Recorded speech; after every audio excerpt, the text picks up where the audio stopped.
an address by His Excellency Alexander Vučić, President of the Republic of Serbia. I request protocol to escort His Excellency and invite him to address the Assembly.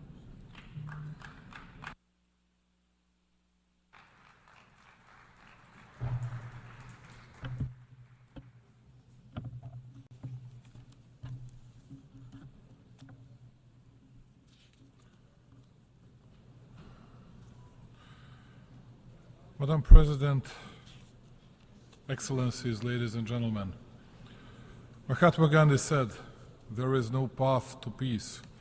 Peace is the path." In the same spirit of fraternal love and open heart, I address you today on behalf of the Republic of Serbia, a founding country of the United Nations, a country of freedom and justice. It is my honor to address you as President of the Republic of Serbia, the country on whose behalf I stand proudly before you today. A country that, despite the current global challenges, consistently perseveres in defending the principles of the Charter of the United Nations and international law, and that, through its activities and principled policy, strongly advocates the idea that is the main topic of this year's session. Ladies and gentlemen, when we talk about the current moment this year again, to my immense regret, I have to state that the situation in the world seems even more difficult and dark than a year ago. The tensions are growing and challenges are becoming more numerous and complex. What worries me the most is that despite our declaratory efforts for peace, development and prosperity of humanity, there is no end in sight to this geopolitical nightmare. I would not like to see the wise words of the former President John Fitzgerald Kennedy becoming the words of a prophet. Mankind must put an end to war, or war will put an end to mankind. Today, mankind relies more on technology than it relies on mankind. This year, we are once again talking about tragic conflicts and destruction that bring suffering and enormous human losses, as well as about the numerous serious consequences that inevitably accompany armed conflicts. The Republic of Serbia and the Serbian people deeply sympathize and share the grief for all the lives lost in the conflicts happening around the world, including the tragic events in the Middle East and Ukraine. It is unforgivable that today, in the 21st century, we are talking about gruesome figures related to children who have died in conflicts. It seems absolutely incredible, but the world is on the verge of nuclear disaster and nuclear holocaust. In a desire to win and destroy the other one, step by step, we were getting closer to the verge of precipice, and eventually we got there. We live in a world where no one listens to anyone. There are only our arguments and our truth, while the other ones must disappear because they always endanger our or universally false values. We need to talk, even when we disagree. We need to restore the eroded credibility and authority of the United Nations. And I need to say, that's why Serbia will strongly support bigger presence of African country in the United Nations Security Council, and we believe that bigger African presence will mean a lot for the world's peace. We need to stop the practice of double standards being applied to restore faith in international law and the principles we all agreed on long ago. We must restore faith in peace, the only path that has no alternative. We owe that to every innocent victim anywhere in the world, to all the current and future generations. The future of the world in the next 5 or 25 years is a matter of our choice, but it is also our responsibility. All of us that have gathered here from all over the world did that for, we'd say, noble, but first and foremost for selfish reasons. Almost always the leaders from all and even the most powerful countries speak in front of you, allegedly addressing you, but actually addressing only their public and not caring substantially for the real concerns of the world today. I'm not very much different. But today I will not present to you only Serbia, the founder of the United Nations, its successes, its high growth rate, because I have and I will have the opportunity to brag about the results we have achieved in my country. And by the way, I know that all of you here are not very much interested in the respective. Today, I will speak about how the collapse of the modern world had started, about when and how the UN Charter was discredited, and when we stopped believing in law and started appeasing the force. I will explain it to you on the example of my country, to me the most beautiful country in the world, Serbia, how it was being destroyed and trampled on, and how today, because of its tenacity and freedom-loving tradition, it is a small stone in the shoe of the big and powerful ones. After the big victories that a better part of humanity won in the World War I and the World War II, and Serbs as the nation suffered the biggest losses proportionally to its size in the Great War as well as in the World War II, where they were one of the few nations in the Southeast Europe that had confronted the Nazis from the very beginning. And that is why Belgrade, as the capital of Serbia, was perhaps the only city that was brutally bombed and devastated already at the beginning of 1941. We Serbs were not, unlike the others, welcoming Nazi tanks with flowers, and we paid a high price for that. Nevertheless, neither crying nor laments from the distant past, nor the self-victimization are the subject of my speech today. I would like to warn you, dear friends, of what had happened to Serbia, a precedent that is being used and abused in different parts of the world. To warn you of the Pandora's box that was opened neither 2 nor 5 years ago, but much before, and that everybody is so loudly silent about. The absolute dominance of the Western capitalist way of manufacturing, its science and technology supremacy, convincing victory against the Eastern contenders, Soviet Union first of all, within the framework of the Third Industrial Revolution, brought the world, some would say, to the end of history and complete hegemony of the Western ideas in all spheres of social life. Apart from, of course, good things it had brought to the mankind, such a dominance of non-existence of balance and political multilateralism destroyed at the same time Soviet Union and Yugoslavia. Of course, it did not happen by accident. By all means, it did not happen by itself, but it was helped by the decisive involvement of the Western intelligence services, which were supported by the national corrupted elite, both in the Soviet Union and in Yugoslavia. Why am I mentioning all this? Because even today we heard from many that by attacking Ukraine, Pandora's box was opened.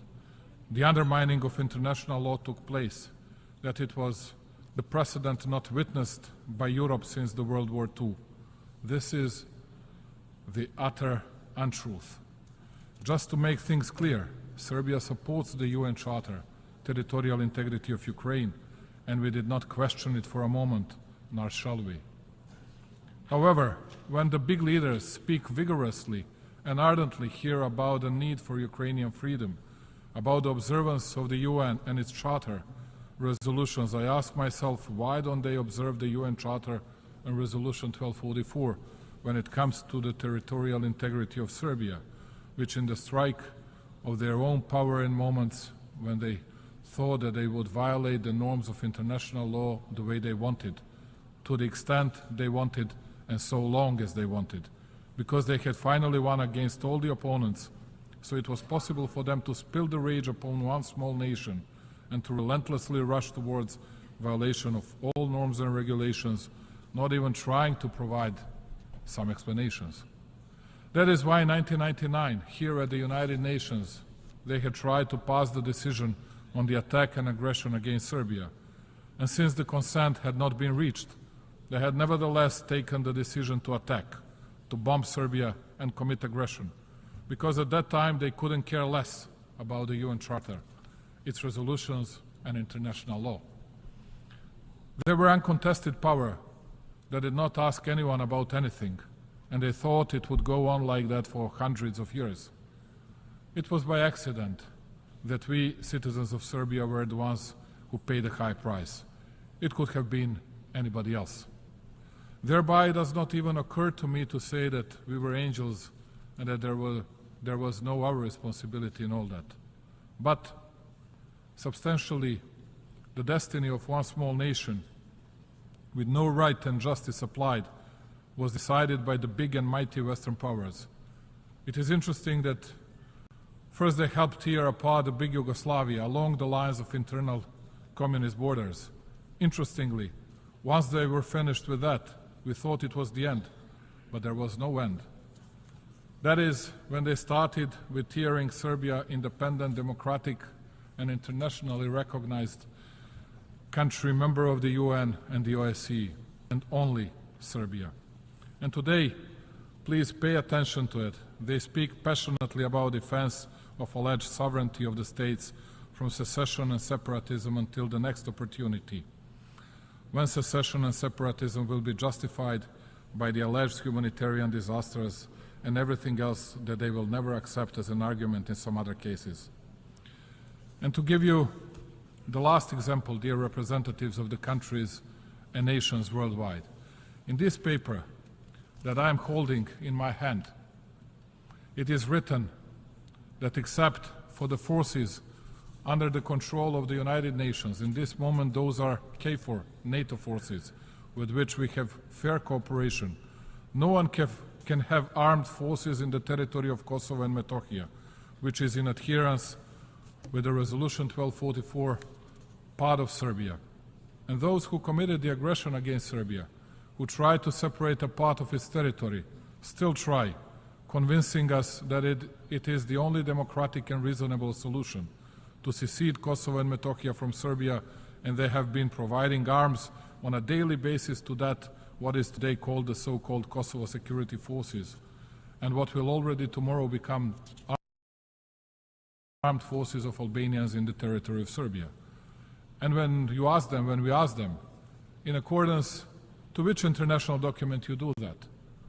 Because all that is the attempt to provoke a war, violation of the UN norms, and then, like a fig leaf, you get the stupidest possible answer in the world.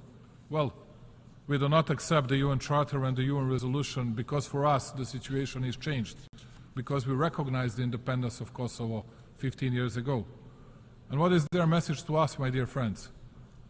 Their message is, we are the power, we are God, we don't care about United Nations, the law of the United Nations and UN resolution. We can do whatever we want, the way we want, and as long as we want. And now I'm asking you, dear friends, dear representatives, not the ones of obedient and satellite puppet countries, but you freedom-loving nations and countries, what we as a small country can do. How can we fight? Because everybody in the world speaks about Ukraine, no one dares to speak about Serbia.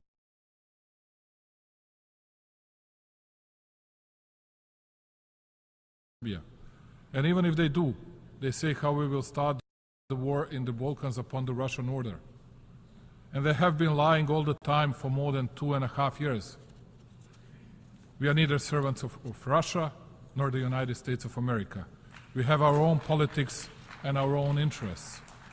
And that is why I want to ask you something and tell you that the only hope, not only for my country, which I love more than anything in the world, but also for your countries, to understand well the mechanisms of lies, the mechanisms of fraud in international relations, and to try to gather here in the most important organization, to try to change it, to try to respect it, because it is the only way to preserve peace. This way, the world is on the verge of disaster, and everyone is allegedly defending principles. No one admits any mistakes, and it is clear to everybody that there are no principles anywhere, nor anybody has them. Neither ones nor the others. Only the small ones that have nowhere else to go, and the principles are the only thing they can grasp. And the only thing that has left to the big ones, once they have crushed all the small ones, is to eat each other. And when the bite is no longer so easy and small, it is then that they remember the principles and accuse the others for violating those same principles. A representative of my country, Vladislav Ivanovic, exceptional Serbian diplomat, very respected one, on that 24th of March 1999, when the aggression against Serbia started in the Security Council of the United Nations, on behalf of the government of the then Federal Republic of Yugoslavia, made an urgent appeal to all countries to categorically oppose to aggression against our country. And just hear his words 25 years after. If the aggression is not stopped, the precedent of such unpunished aggression will sooner or later lead to aggression against a number of other smaller and medium-sized countries. The real question is, which country is next? You could have heard today several proposals which country would be the next. Let me quote this time the Nobel Prize winner and the former President of the United States, Barack Obama. He said, "Peace is not merely the absence of visible conflict. It is the presence of justice, freedom, and opportunity for everyone." The unreasonable nature of the policy pursued by Pristina, so-called Kosovo authorities, the fanaticism and the persecution of everything Serbian in Kosovo and Metohija is reflected in a series of disturbing moves, from the ban on payments in the Serbian currency, dinar in Kosovo and Metohija, which has lasted for more than 6 months, and the ban on postal services, which is unique in the world, even for conflict areas, and which endangers the daily life of Serbs and other non-Albanian population, up to the ban on the visit of the head of the Serbian Orthodox Church, Porfirije, to the Patriarchate of Peć. Can the intrusion of the armed special so-called Kosovo police on 9th of September into the premises of the Support Me Association, made up of parents and children with developmental disabilities, be described as anything other than brutality and cruelty, as well as insanity? Real and lasting peace can be reached only by justice and respect for human rights, Nelson Mandela said. And how can there be peace in Kosovo if the legal order and fundamental rights of one entire nation are being systematically undermined? After everything the aforesaid, the key question today is, what is the path for Serbia and how can we resolve this situation? First and foremost, Serbia is on its European path and it sincerely wants to be a part of the European Union. Serbia's economy is the most successful economy today in the entire Western Balkans region. But even today, the very same EU we strive to makes it clear to us through the statement of its spokesperson, Peter Stano, that it does not observe principles based on the UN Charter, and not even the decisions of their own European Council by supporting the independence of the so-called Kosovo, because that is the interest of the biggest and most powerful ones in the European continent. Serbia is a small country which cannot compete with the big powers, and we are fully aware of that. But nevertheless, we are obliged to ourselves and to our people, but also to all the friends in the world. And that obligation is not to lie to anyone, but to tell the truth to everybody. Since all these big ones are interested neither in law nor in truth, there is nothing left to small but proud Serbia, but to be dedicated and committed to its economic progress, accelerated growth, new technologies and innovation, to look towards the future and to wait for the moment when the principles of international law observance will be brought back to the world's political stage.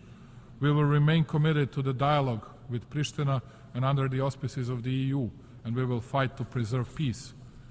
There is only one thing that we will never give to anyone, that is freedom and independence of Serbia. As the President of Serbia, I believe in a world based on real and not false values, and I believe that the strength of the developing countries, all of us who have raised our heads and who dare to say the truth, will be a foundation of a new, different, and a better world. I thank you very much.